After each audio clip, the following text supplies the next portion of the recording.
girlfriend, Armies. We've been together for 8 years now, and she's my rock. You know what I'm saying? She's a Taurus, I'm a Sag, and how I like to explain it is that I was a fire burning recklessly, you know, but she's that stone fire pit that contains my fire. It still can burn as bright as I want, but now I'm not destroying everything around me. She kind of holds me together. Oh, I like that, yeah.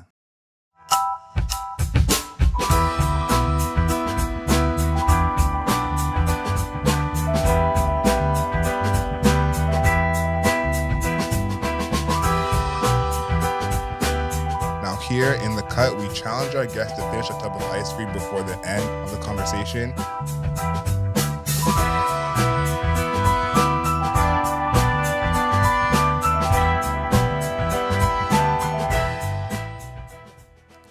Good morning, good afternoon, good evening, and good night. You're listening to The Cool Table. Today, we are in The Cut with Colton Royce. Thank you for joining us on the show today. Bro, thanks for having me, bro. So excited to be here. If it's the first time you're watching In The Cut, we challenge our guests to finish a tub of ice cream before the end of the conversation. Now, all our ice cream for season 3 is brought to us by Eva's Original Chimneys over there on Bloor in Toronto. Tell us about the flavor that you chose, and what do you think your chances are of getting this done? So this was the double chocolate chip, the vegan double chocolate chip almond. It's pretty good so far. Okay. I've never tried it, and I usually go with my go-tos, and I saw the Oreo, and I was like, that's usually the go-to. I thought that's where you were headed. For sure. But when it comes to ice cream, I like to try different things that I've never tried before. Okay. And like, I like all kinds of ice creams, and this is slapping. It's very chocolatey, but I like it. Yeah. When you said double chocolate almond, that's a lot going on right there. It's a lot, but there's a lot going on here. No, it seems like it slaps. Listen, I want to start from the beginning with you because you got some amazing stuff coming up we're going to get to, but I want to start from like really the beginning, even before you're really acting, you know, when you were hooping. Let's start with the ball. Ball is life. You know, in Scarborough, the hoop dreams come fast and furious. Grade 12, you didn't make that team. Did you, before we even talk about after you didn't make the team? Yeah. When you were going into it in the trials or whatever, were you feel like you made it like for sure? Like, was that like a huge shock to you, or were you like iffy even going into the trials? Listen, I was shocked that I didn't make that team. Oh, so you thought you were like, you locked had it. in. Okay, so I had tried out for that team every single year. And it was tough because where I grew up, we didn't know about organized basketball. Yeah. You know, Kingston and Galloway, we just played in the streets. You know what I'm saying? 100. And then I get to, you know, Pope, and there's all these guys who've been playing rep ball since they were kids. This is who I'm going up against. Nah, I had some dudes from my team on Pope for sure. Yeah. I remember we had a scrimmage game, and I'm playing with these guys, and they're getting mad at me. They're like, what you doing? I'm like, oh, I'm just playing. Like, I didn't know y'all played like this. So I was so determined to make that team after I didn't make it in the first year, grade 9. I trained so hard. Like, every summer, I was training. I didn't go out. I played ball. There was even times where I would stay late after school. The janitor would let me hoop in the gym. Real hoop dreams, fam.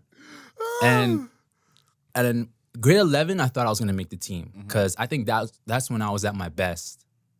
But I didn't make it because in grade 11, that summer going into grade 11, I started working out and strength training. And I got strong. Yeah, okay. Right? I got strong. My jump shot got so much better. You're playing the 2? I was trying to do the 1 and 2. Okay. And you know who I was going up against at the 1 and the 2. You know what I'm saying? So, you know? Yo, young man TJ was running it. Yo, those guys, they're really good. And me training by myself in the summer while these guys are training, you know, with coaches and stuff, they were just way ahead of me. Yeah. You know what I'm saying? But grade 12, though, I was at my best. You were I was like 5'7". I was grabbing rim. I had bunnies. Wow. I was touching rim, tapping glass. I was like, yo. That's crazy. What's messed up is that I tried out for that team. I made the first cut. Second cut, I was the only man to get cut. That's beef. Only man to get cut. I didn't go to school for 3 days. I was hurt. You know how funny that is? Sorry to bring up your pain one more time, but no, it's all good. It's all good. Because I went to West Hill, so I'm up the street. And if you ever to see a man not make the team and miss school for 3 days, the jokes I would be getting off. You know, it's crazy though. a lot of the young boys, they thought I made the team. So when I went one day to school. I didn't go to the practice, obviously. The young guy's like, yo, you missed practice, bro. What's wrong with you? I'm like, oh, you don't know? I didn't make the team. That's crazy. You had to tell them again. Like, oh. And you know what's crazy, too? At that time, you know, they were really focused on student athletes. Like, you had to have your grades up. Yeah. At that time, fam, I had a 90 average. Okay? I had a 90 average. First game comes around, they play Eastern. Okay? In a private game, play Eastern. Half the team couldn't play because their grades were so bad. Coach comes up to me and goes, man, I should have put you on this team. You're pissed. Yo. I'm like, yo, so can I join now? You saying this? Let me come. He's like, nah, we already played a game. We already did a tournament. And it's too late. Wow. And I'm like, I was hurt. Wow. Hurt. And, you know, it crushed me because, yeah, I really wanted to be on that team. And I worked so hard. And it gave me a good life lesson, though, that no matter how hard you work at something, sometimes it might not work out. Yeah. You know? That's kind of why I wanted to start there, because I feel like, at least for black men, we have this, that's where kind of your life starts when you put down your hoop dreams or whatever athletic dreams you had. Some people still make it, but when you put down those dreams, you start your kind of second part of your life. Yeah. You got to look at yourself differently. You got to go into different rooms. And so I think that is like, because some dudes don't get to have that experience till their early 20s. Or they go from, you know, basketball to something else and don't even have that experience. So I feel like that's huge. At the time when you stop playing sports or stop whatever you're doing, whatever your identity is at that point, and you go, listen, I want to hoop, but I can't just play for myself. So, you know, and then you went to the drama class, and you did that whole monologue. Talk about that. Talk about the standing ovation, too, because I feel like that must have been a crazy, crazy moment. So when I first went to that drama class, it was for all the wrong reasons. Shorties. I was following shorties. Yep. I knew it. You had to tell me. Shorties, for sure. So I had this biggest crush on this one girl, and I found out she was taking drama. And at that time, I didn't need art credit. I already had one from grade 9. I'm dead. And she was like, I'm taking drama. I'm like, bet. I'm in there. You know? So I get into the class, whatever. And I like it. I started liking it. You know, it comes very natural to me. But the whole time I'm trying to get a shorty. Anyways, but halfway through the semester, because the monologue was like one of our final projects. Yeah. So it didn't come until like later in the semester. But halfway through, you know, I confessed my love for her, and How did that go? she shut me down. Ooh. She's like, I just don't feel you like that. And I'm like, I can't keep pursuing this, you know. So now I'm paying attention in class. That's all it takes. Yeah. That she wasn't feeling me, so started paying attention in class, and we had to do a monologue. And I go to the library and I'm searching up monologues, and I'm like, oh, I see this Chris Tucker one. This looks funny, you know. And I remember there was a song in it too. There was the Michael Jackson song when he's like, come closer, Jamal. It was that scene. Yeah, that's a crazy one to choose. Yeah, right. So. And at that time, like, I thought I was a singer man too. So I was like, you know, this works a little bit. And I did a monologue, and people are laughing. Like, they're liking it. To the point where I actually lost character. I broke out of it, and people in the crowd are like, no, keep going. Like, don't stop. This is really good. And I get to the song part, and I start singing, and everyone's like, wow, oh, he's killing it. Finish the monologue, everyone's laughing, everyone's clapping. And that's when that feeling, I was like, man, I never felt this before. And that's where I kind of realized, like, I'm good at this. Like, this comes natural to me. And what was also good about it was, you know, I felt like me trying to be a hooper, people kind of knew that wasn't me. Like, people were like, they knew before you knew. Yeah, they knew before I knew. Like, yo, man, you're not really this type of guy. You're not like these guys, you know? Like, but when they saw me doing something that was natural for me, people were like, this is you, man. Like, you know, like, this is kind of what you should be doing. Like, this is the type of world you should be trying to explore, not this stuff. So people started respecting me a lot more once I started to step into, like, my natural talents, you know?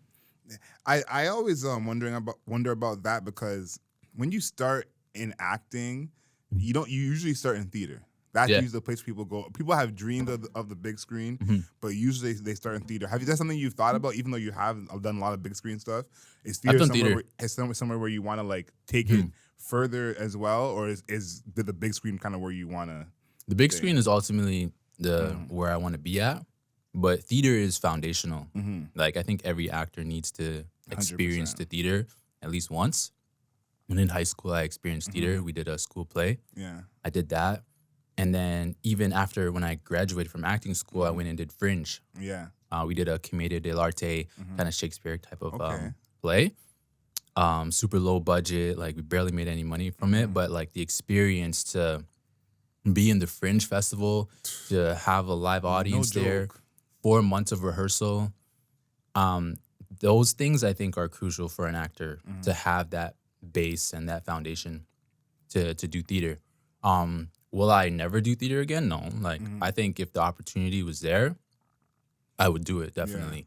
But I haven't really gotten much. Like I don't even know how to get theater auditions. To be Yeah. honest, like It's like a whole different world. yeah, it is. It Yeah. is a completely different world. And I think like I would say at least for the generation now, like the younger stars that we have now, they don't talk about theater in the same way I think the stars did in the past. I know like you know when I was growing up, maybe I sound old, but when I was growing up, you know the Denzels, the Morgan Freemans, the Sam Jacksons, They still do theater. Exactly. Theater is really where they came from, you know? So it's like that was just kind of part of what you did. And I know people still do it now, but it's not talked about as much. So Yeah, I feel the like stage is where it all began. and You know what I'm saying? it's not like the stage is not no easy thing to do. No, Like, no. It's like it's so nuts because I've never experienced anything like it. Even when I'm on set, yeah. it's completely different because when you're on stage, your adrenaline is pumping, like pumping. Your heart is going. It's such a Flying, yeah. weird feeling, but it's such a good feeling, you know, especially when you've rehearsed the shit out of it. You know your character front and back. Nothing can sway you, even the audience. When I was doing Fringe, there was a time where I had this kind of like a cape almost. I played a prince, so he had like one of those things around him. And as I'm doing this scene and I'm not talking to the other character, my cape falls off. And it wasn't supposed to happen. The wardrobe malfunction. And it falls off and I go, oh no. Oh, my cape is falling off. And then I continue on with the scene. Yeah, like the rest of your scene. Yeah. And my team partner, he looks at me and he goes like, he gives me that look. Yeah. Like, oh shit. But we just, you know, you Kept keep it the ball going. rolling. Yeah. And that's why it's so fun to do plays because there's no effing up. There's no cut, continue. Yep. It's go, go, go. If you mess up your lines or if you're another person messes up your lines, like you gotta keep going. And the audience will never figure it out. That's the thing I was gonna say. Like a lot of times, I feel like the audience has no idea that someone's messed it up, or they're like. There's some times when I'll be like, they definitely needed a line there. Yeah. But it's like they made it flow, and I think it's such a beautiful experience between the audience and the performers. Like you guys are dancing together in a sense, you know. It's like you're fooling them at the same time, but you're still dancing together. I think it's pretty cool for that reason. Now we're gonna talk about your movies in a bit because Christmas time is gonna be Colton time. I think pretty much. I think we're gonna have to call it Christmas time is Colton time. Yeah. But like before, I guess not before, when you were deciding this is what I want to do. Yeah. I want to get into acting because there's like, you know, a million different things that people do before acting. Like in any type of broadcast. Yeah. People have so many different careers before they decide this is what I want to do. So I want to get into it. And you talked about, you know, a time when it was like the brokest of time. You check your account for like $1 to get a patty. Like those, like I know those times were crazy. Like, but what kind of made you keep that faith? Because it seems like it's something that you had that you're always like, I'm not gonna stress. I'm just gonna go hard regardless. Yeah. So how you always kept that during those times? Because acting, like for people who don't know, acting is like you can get paid very well for sure. Yeah. But it's not every 2 weeks. Yeah, you know? yeah. No, it's not. Yeah. So I'm a big anime fan. I don't know about you. You mess with anime? Moderate. Nah, I grew up like Naruto, Dragon Ball Z, all that stuff. And you know, the common theme with all those is you never give up. Facts. That's facts. You never give up. You work hard. You keep going hard, and that's the thing. You just never give up, and you're very determined. And I just felt like that was the mentality that I needed to have. That kind of similar to when I was trying to make that basketball team.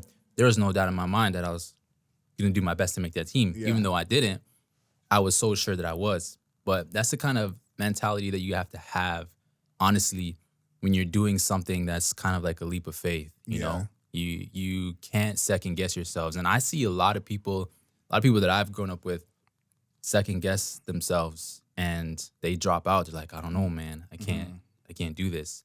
And the main thing for me also was like, I never cared about the money. Yeah. It was never about being rich. You know, it's never about making money. It was really about doing what I want to do. Yeah. It was about having fun, doing what I like to do all the time. And that was it. The money was secondary, you know? So I could do this if I'm broke. I'll do this if I have a lot of money. And I also had a good support system. You know, a lot of my friends and family, they backed me up. They were like, you know what? Yeah, you know, you should do this. You do have the talent for it.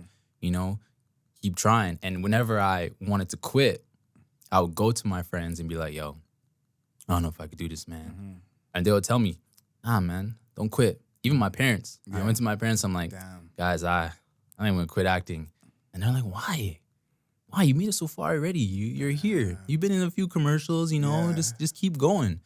And I was like, okay. And I think a part of me, when I went to my friends, different types of friend groups, and I told them the same thing, that I don't know if I want to do this anymore, I was kind of hoping that one of them would be like, quit. yeah. They'd be like, yeah, man, you know, if you want to quit, quit. Actually, you're actually trash. You're right. I've been waiting for this moment to tell you. You know, give up. This is not for you. But none of them told me That's real. to quit. That's real. And I was like, all right, you know what? I'm gonna keep going. And to be honest, I felt progress though. Yeah. As I was continuing on, as I was auditioning, I felt that there was progress there. You know, my first ever commercial, I was all the way in the back. You could barely see me, you know? But, super extra. Yeah, exactly. But as I kept going and as I kept booking, I felt me getting closer and closer to the camera. You know? Yeah. And I was like, it's only a matter of time before I'm front row and I got some lines, you know? So I didn't know when it was gonna happen, but I just had to believe and not give up. You know, I love Naruto, and Naruto never gives up. You know what I'm saying? I thought you said that. I'm like, that is a theme going through. Right now, I'm watching Hunter for the first time. I'm like season 3. Hunter x Hunter? Yeah. And like literally such a theme. Like I can't even think of an anime where someone's like a quitter. Yeah. Like it just doesn't exist. I grew up watching that stuff. Yeah. I grew up watching anime. You know, it all started with Dragon Ball Z. And we all know how Dragon Ball Z is. Right? And imagine you're a kid and you're watching this and you're just absorbing it. Right? These people, these cartoon characters, become my idols. You know what I'm saying? I look up to these cartoon characters, but it really hit home for me still. So, yeah, I always think about that. Yeah, like that go hard mentality. Yeah. Yeah, I think there's 2 things that, from what you said, that I take away with it is like getting to do what you love. I feel like we take that for granted, like huge. I feel like in our industry for sure, it's very different, and it's why I like the industry so much is because mostly everyone's here for the passion. Yeah, like for sure, there's money in these industries, but people aren't getting into it for the money necessarily. Yeah. Even if it's a gaffer, they have an extreme love for tape. Yeah, and that, you know, and that's why they're doing it, which I think people take for granted in all industries. Yeah, and then when you said before, like going hard every time, I think that's like your commitment to actually trying your best every time is something we take for granted. You know, I think we don't even realize ourselves that we're not always trying our best, you know? We just kind of go through the motions sometimes and do things. Yeah. And we stop thinking about, you're like, I actually probably tried 60% that time. You know, you never, but you don't think that to yourself all the time. But I like that you're conscious of it, that you're like, I'm always gonna go hard. Obviously, you talk about basketball. I love basketball. Kobe is my favorite. Yep, same. That's my guy. That's my guy. I have that mentality all the time. You have to. When I get to set or when I get into an acting class, I'm the best. No one's gonna outdo me. Yup. You know, that's just my mentality internally. I never project that like on outside, but like internally and when I'm prepping, I'm the best. You know what I mean? And I'm gonna do my best. And I love that part of it, like going there and just you create a character and you put it together and then you present it. That's just so fun. Yeah. Yeah, that's the part that I love about it still. And I just have that Kobe mentality. And Kobe never gave up. Never. Kobe never backed down. Yep. People like that exist in this world. The Rock is like that, where he works hard.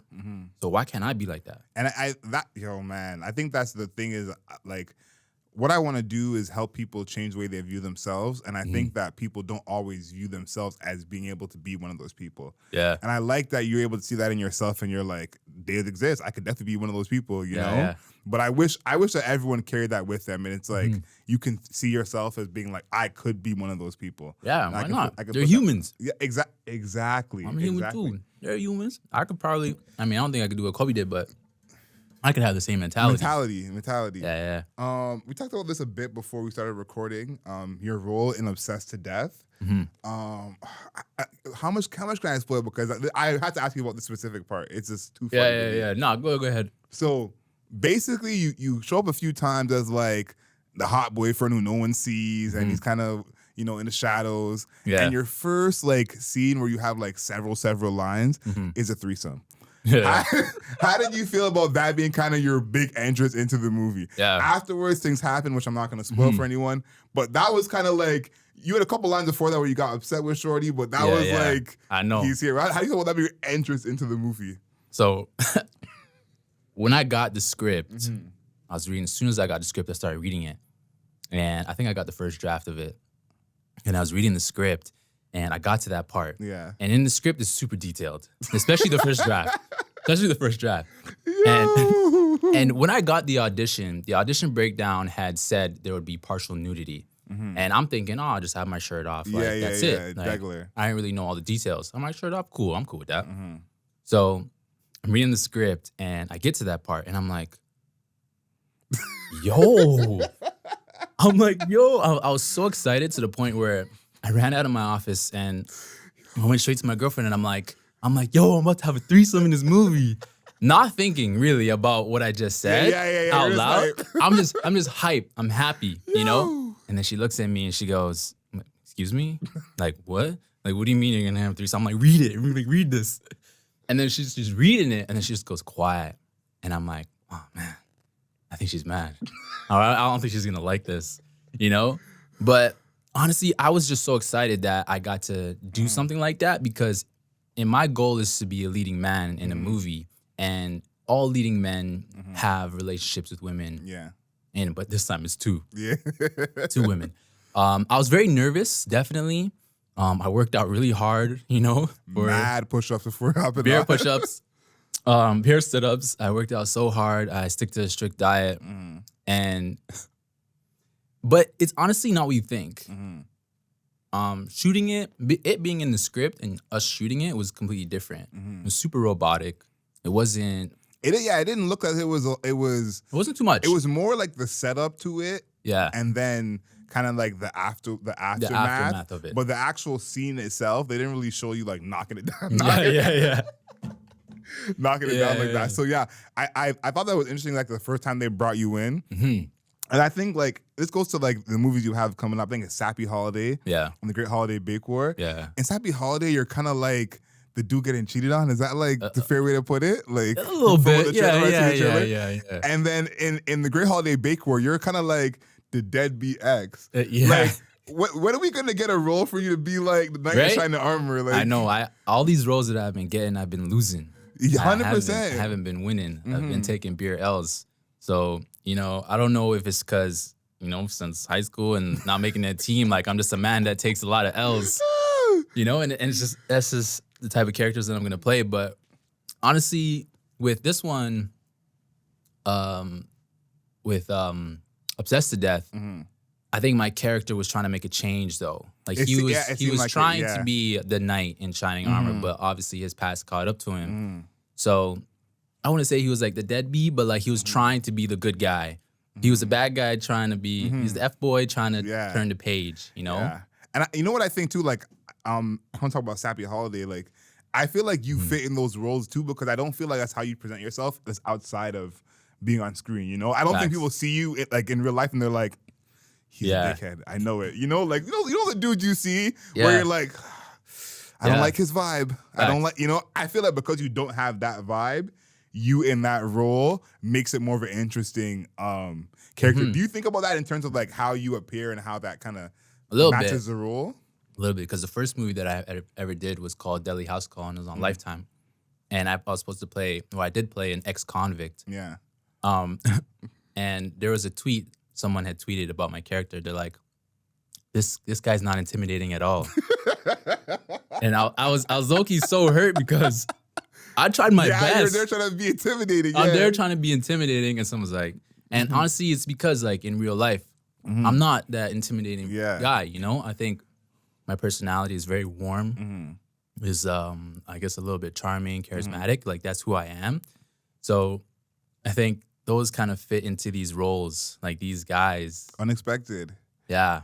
Because like even in the, like, I'm jumping around now, but in the trailer for A Great Holiday Bakeware, when you show up, it's almost like a positive thing, as like, oh, like this is the guy, like he's showing up, And I think like that's probably fits as like you just come on screen, it's like, okay, they're happy to see him, Yeah. And then when he gets a little grungy, it's like, oh shit, and they're not expecting that. So I feel like that fits there. And Sappy Holiday, talk about shooting that, because there's I obviously haven't seen it, but there's probably a lot of scenes that are kind of about you that you're not there for. Like, did you get to see those scenes being shot, or you just know them from the script, or are you seeing them for the first time? I saw them from the script. Like the other scenes that took place, and I was reading it, and I go to the director. I'm like, she cheated on me. I'm like, she cheated on me. Is that how it's going?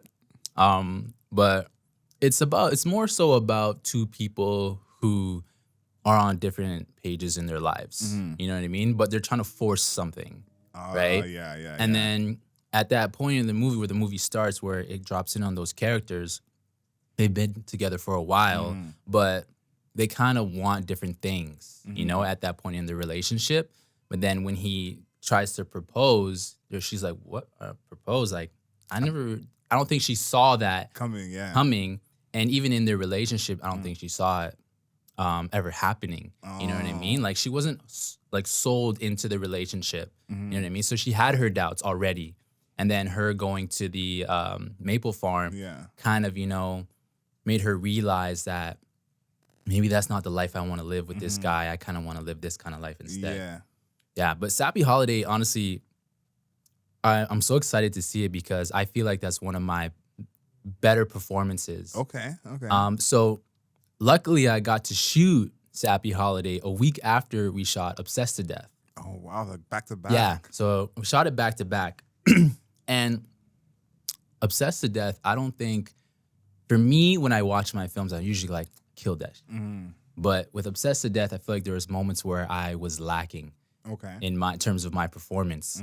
And that was because I was acting alongside Holland Roden, who, when I found out that she was going to be in the movie, I lost it, because I grew up watching Teen Wolf.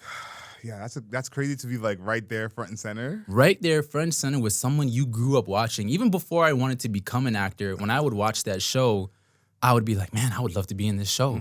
I love shows and movies about like, werewolves and vampires and magic and stuff like that. And I loved her character. Her character was one of the characters that I loved. So now I'm here in front of her, being her scene partner. Crazy. I'm like, I gotta hold my own. But there are points where she was acting and I would be like, in my head, she's really good. Like, she's good. And I've never acted alongside someone who I grew up watching. So, and like I said, I always had that mentality where I'm the best, right? But in that moment, you kind of outside of yourself. Outside of myself, and I didn't feel like that I was the best. I kind of felt like she was just killing me. Yeah, okay. Killing me. How I like to put it into terms, because in terms of basketball, right?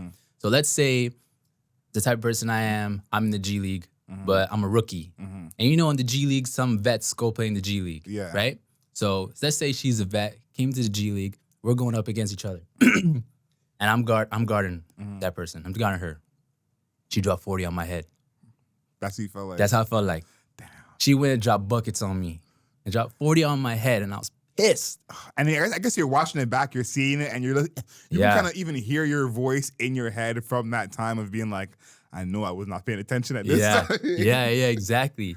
Oh, man. And it got me like, after, because we shot in Ottawa, and when I was on my way back, I was thinking about it, and I was like, man, like, I can't believe I let that happen. So I was so blessed that we got to shoot Sappy Holiday a week after. Redeem yourself. Because I'm about to go in, and I'm about to go in. Okay. So when I got to set for Sappy, I was ready, and I was motivated, and I was just like, I'm about to kill everybody on this set, and I'm about to be the best actor in this room.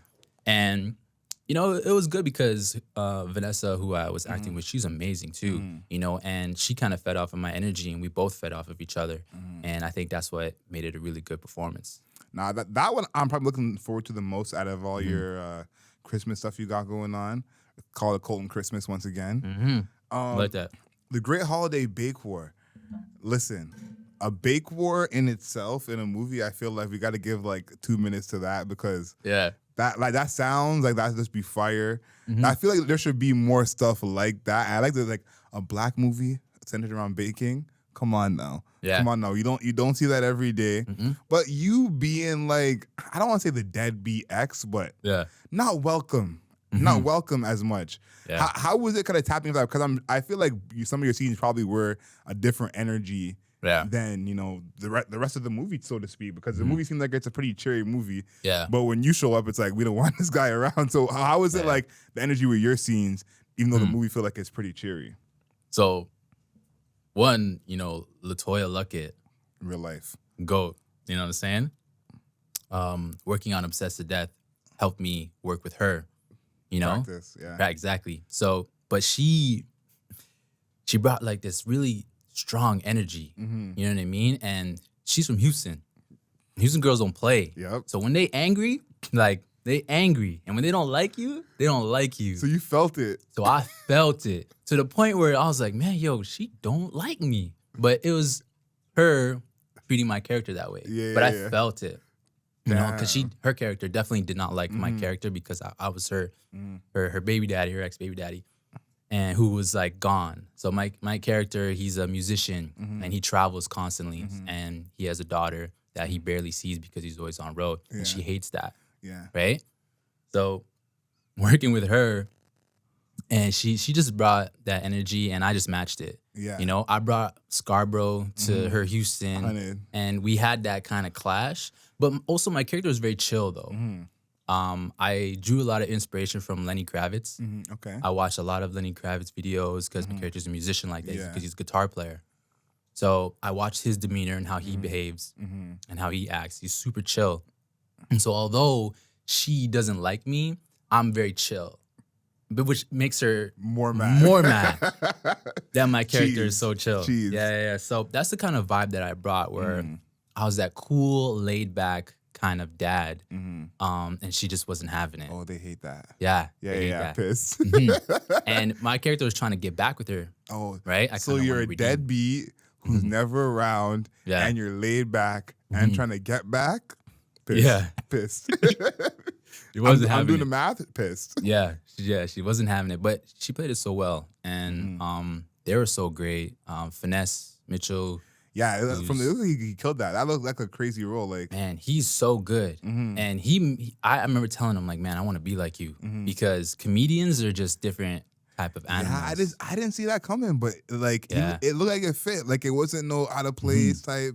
Nah, man, like so funny. Like a lot of the stuff I think that he did was improv. Yeah. But like it worked. Oh my God. There was times where I'd break character because he would say something and I'm like, how could you not? And I'm done. There's a part in the trailer where it's like, what did you make, miss? And he goes, something dry. And I'm like, how does nobody laugh in real life when that happens? Like, so yeah, I can imagine some of those scenes were probably like, real funny, man. Crazy funny. Yeah, listen, I'm excited for what you have coming up this Christmas. This is like, I seen a taste of it with the Halloween movie. I'm not a Halloween man myself, but I seen everyone going crazy with Halloween movies. I think it's gonna be the same thing for Christmas. So yeah, hopefully. I listen. I've already even had some Christmas movies pushed to me already. So the time. The funny thing is though, I was never a Christmas movie type of guy. I never watched no Christmas movies before. I don't So I know started being in them. I don't know a lot of people who are like. Also, you got your midwives. classics. Your Midwives.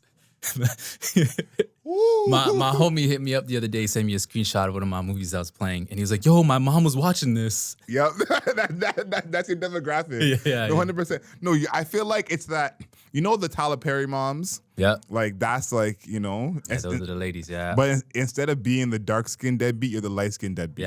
Yeah. They love the boy though. I'm not gonna lie. I see them. I had a lot of people, hit me up in my DMs. Are like, "Yo, I saw you in this movie. Like, I had to search you up and tell you, you did such a great job. And I love that." No, I can totally imagine that. I said like the role where you're supposed to hate the person. Like there's that dude who was in Diary of a Mad Black Woman, and if you've seen that movie, there's a scene where he's dragging his wife up the stairs. Yeah. And if I see him in anything, I just hate him. He could be the most inspirational basketball coach of all time, still hate him. Yeah. You have those roles, but it's not in a way where it's like someone's gonna hate you after. Because the movies is like you see dude in one thing and you just hate him forever. Yeah. So no, I'm happy because of that, because I feel like that sometimes affects a lot of actors in the roles that they end up playing, because if people just think of them as, I just hate this guy no matter what he plays. Now these movies coming out, you'll love my character because at the end of Sappy, I don't want to give it away, but I kind of redeemed myself. You kind of feel bad for me in that movie, and also in Great Holiday Bake War, I redeemed myself as a father. Oh wow, okay. In a certain way, so you'll see. Okay, we like that. This one I think is a very relevant question because I feel like your career is headed upwards. But when people get $100 million, they start to buy exotic animals. Yeah. Those are just the rules. Michael Jackson with his monkey, Justin Bieber with his monkey, Mike Tyson with his tiger. Is that racist? If we get monkeys? If Michael Jackson does it, is it double racist? Rest in paradise to the GOAT. Yeah. But is there an exotic animal that you would add to your life once you get to that $100 million level? I would never think about it, but I seen an artist have this animal. And I was like, oh shit, you can have this as a pet. Jadakiss had an owl. Oh, I did see that. Yeah. He has an owl. I was like, yo, you could have those as pets? So I would go with an owl. So. An owl's a good one. I saw a hawk probably last year, like flying real low to where I live. Yeah. Massive. Bigger than this room. Bigger than this room. And so animals like that give me a little bit of pause. But I think you're the first owl we've had in the history of In the Cut. So it looked cool though. I would have never thought about it if I didn't see it. Yeah, and see him have it. And Jadakiss, like, obviously can make it look cool. Like Jadakiss not doing the most, Yeah. So it's like it's even more chill. This one doesn't have to be 5 people. It can be a 5 or it can be a 10. But they say the top 5 people in your life help represent you and make you who you are. So who are your top 5 people who help make you who you are? First and foremost, I'd probably say my girlfriend, Armise. We've been together for 8 years now, and she's my rock. You know what I'm saying? She's a Taurus, I'm a Sag.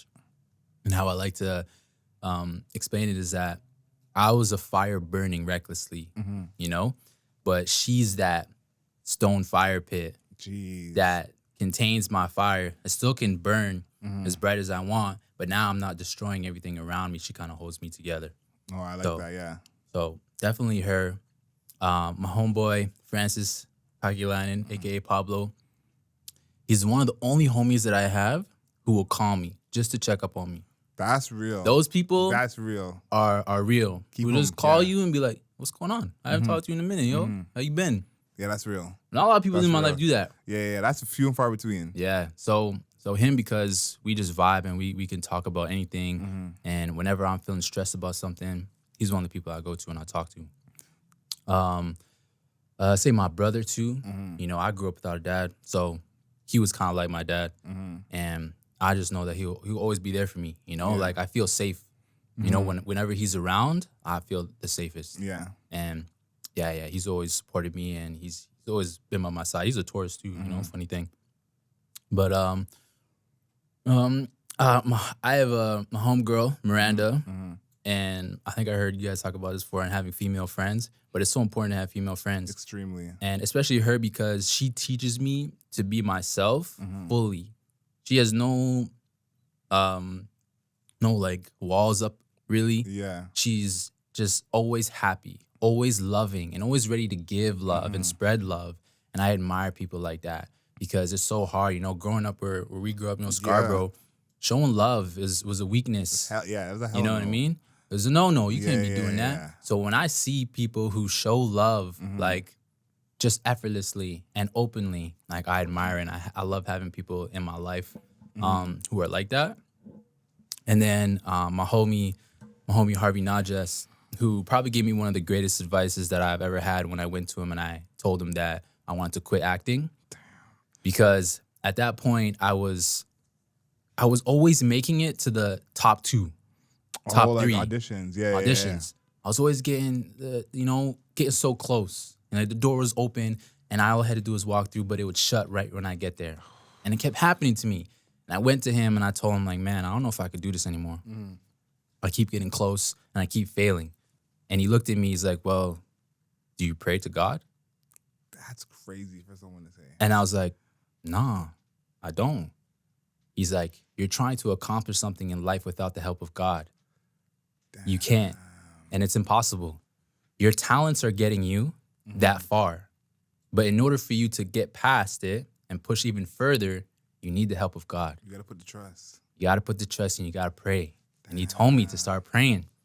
And I've been praying ever since. That's crazy. That's a real one right there. Real one. He always, he always puts God into my life and always reminds me that I need to have God in my life. And having someone like that around you is priceless. Yeah, exactly. That's a good one. I feel like, man, you dropping some gems on this one. Definitely having God in your life. I feel like this is something that I always explain to people who aren't even religious or Christian. Yeah. If God is the universe to you, you can't have the universe not hear from you for a long time. You know, if you think of it like that, and if God is going to be like your friend, and if the universe ain't heard from you in months, how is it going to help you? They don't even know what you want. So always got to be talking to God, talking to the universe. And then what you said about having female friends, huge. Yeah, because I think a big issue with our community growing up, like, listen, everyone who's watching this from Scarborough, you know exactly what we're talking about. Exactly what we're talking about. Yeah. And it's a kind of a form of expression, and women usually have a way easier time just expressing themselves generally. Yeah. They can just express whatever it is. Yeah. And it's like, as a man, you can, love someone, whether it's like your friend or your family or your girl. Yeah. But expressing that is a whole different thing. So being able to express, I feel like it's something huge. You have to have people around you that can teach you how to do that. Yeah, exactly. Sometimes we were kind of like bred not to express, and we have to unlearn that and learn how. So it's like sometimes we don't like. We've been doing what we're doing for however long. We're not thinking about it, but to be aware of it and to have someone help you grow that part of you, absolutely huge. Yeah. I don't know how we're going to end this because you already have dropped so many gems. So I don't know what you have left in the tuck for us. Yeah. But before we get to that, let's see the ice cream. How far are we? Where we at with it? Man, like it's like right there. It melted pretty quickly. Show the camera. Okay. It melted a lot faster than I would have liked, but it was really good though. Yeah, really okay. Yeah, I'm not gonna lie. As long as it was good, we can't be mad. I knew that you had. Jeez, I didn't finish it though. No, I knew you had basically no shot. I was like, this boy about to talk. No. I felt it a little bit kind of difficult to talk and have the ice cream still. No, and this has a lot of almonds in it. Oh, really? So it's not. I gotta like chew. Oh. It has a lot of chocolate chips in it as well. So like I gotta like chew. I didn't know there was gonna be this much almonds in it. Yeah. I thought it was just gonna be like a sprinkled on the top. Yeah, but it's like in it. Like, just like layers. Yeah, you can't get that anywhere. Yeah. That's blessed. Almond lovers, you want almonds in the bottom of your ice cream? Either Chimmy's is the place to go.